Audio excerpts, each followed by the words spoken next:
Hello hello नमस्ते सम्पूर्ण मेरो टिकटक साथीहरूलाई धेरै धेरै माया अनि सम्झना छ है साथीहरू। आज म बोनलेस चिकनको चाहिँ अचार बनाउने कोसिस गर्दैछु साथीहरू। के कस्तो हुन्छ साथीहरू, भिडियो बनाउने कोसिस गर्दैछु साथीहरू। हेरेर साथ दिनु होला, लाइक कमेन्ट पनि गरिदिनु होला है साथीहरू। मैले पेन तताएँ अनि त्यहाँबाट त्यहाँ चाहिँ जिरा मरिच धनिया सौँफ सबै कुरा हालेर भुट्दैछु। अनि अलिकति टिमुर पनि राखेर भुटेँ। यसलाई चाहिँ हल्का रातो रातो हुने गरेर भुट्नुपर्छ होला जस्तो लागेको छ मेरो विचारमा। रातो रातो भएन भनेदेखि अलिक काँचो काँचो बनाउँछ होला साथीहरू। यसलाई रातो गरेर भुट्नु पर्यो। धेरै रातो भयो भने फेरि डढ्यो भने चाहिँ टेस्ट मिठो हुन्न, डढेको बनाउँछ।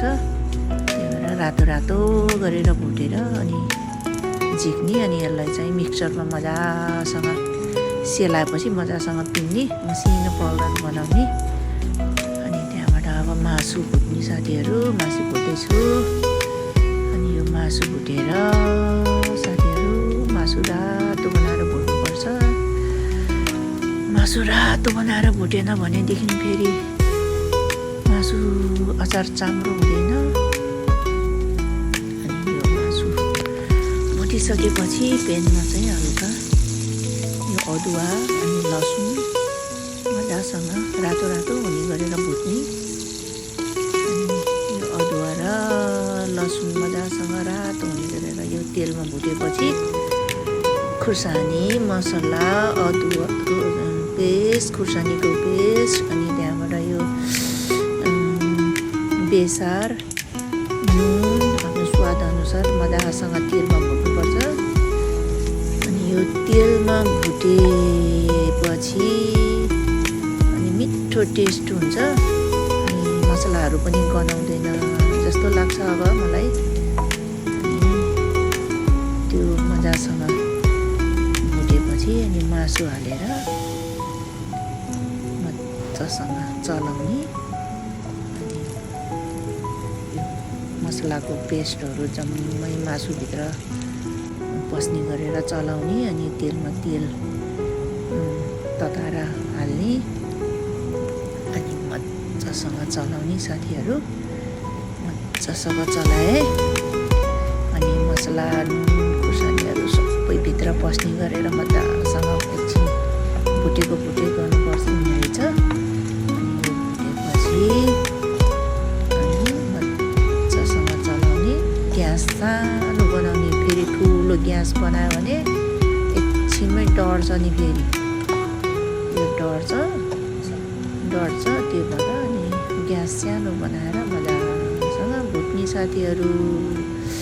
अब यो ग्रेभी जस्तै भएर त कस्तो मसला ग्रेभी जस्तै भयो। अनि यसमा चाहिँ त्यो अरूहरूले त चाहिँ त्यो भेनिगल त्यस्तो हाल्ने रहेछ, तर मैले चाहिँ यो आफ्नै घरमा खाने हो नि त, अनि डेली युजको लागि हो। त्यो भएर मैले भेनिगल हालिनँ। यसमा चाहिँ कागतीको रस निचोरेर हालेँ, हरियो खुर्सानी पनि हालेँ। अनि यसलाई मजासँग भुटेर अब यो मैले टेस्ट पनि गरिसकेँ साथीहरू। यस्तो मिठो भएछ